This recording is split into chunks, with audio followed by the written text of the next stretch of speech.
All right, today we're pulling back the curtain on how psychology actually works. We're going to dive into the psychologist's playbook and break down the whole journey, from a simple question about why people do what they do, all the way to a real scientific conclusion. You've seen those headlines, right? Scientists prove this or that, and you just kind of have to wonder, what really went on behind the scenes? How does a researcher get from just a tiny spark of curiosity to some big, bold claim in the news? Well, that's exactly the journey we're going to walk through today. Okay, first things first. Before we get into the how, we really need to nail down the what, because psychology isn't just about opinions or what feels like common sense, it's a real science with a serious mission. And the key word in that definition is scientific. That means we're not just guessing here. Psychology uses a structured, methodical system to try and unpack the incredible complexities of how we all think, feel, and act. And this science has some pretty big goals. It's kind of like climbing a ladder. At the bottom, you just want to describe a behavior. Then you climb a rung and try to explain why it's happening. Once you can explain it, maybe you can predict it. In some cases, you might even be able to influence or control it. But really, for so many researchers, the top of that ladder, the ultimate goal, is to take all of that knowledge and use it to improve our lives. So where does a study even begin? Well, every single one starts with a question. But you can't just test a big, vague question, right? You have to sharpen it, hone it down into something you can actually scientifically test. And that's usually a two-step dance. First, you start with the big picture idea, the research problem. That's the thing you're curious about. Then you have to zoom in and form a hypothesis. And a hypothesis is just a fancy term for a very specific, testable prediction about how things are related.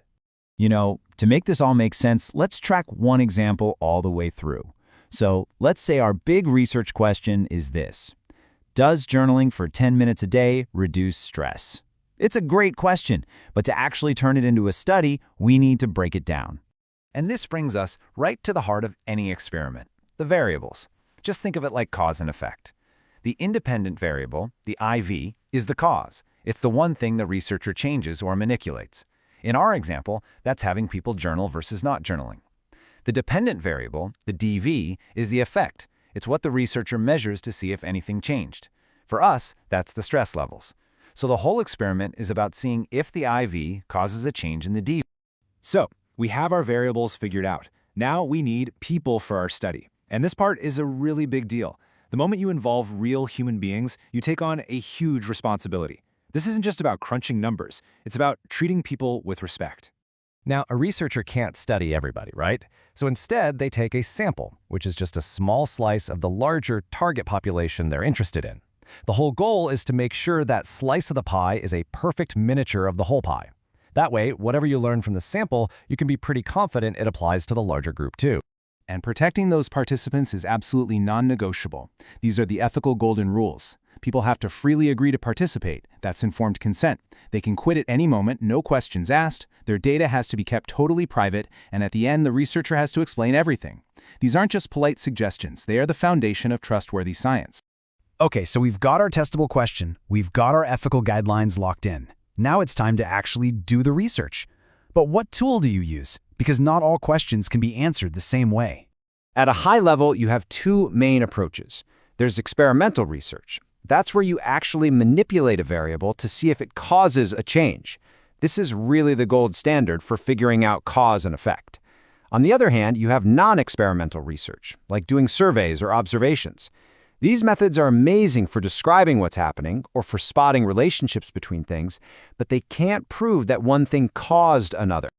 Okay, let's fast forward. The study is done. The data has been collected. Now what? You're basically looking at a big pile of numbers, which can feel like a lot of noise. The next job is to use statistics to find the signal inside all that noise, to find the real story the data is trying to tell.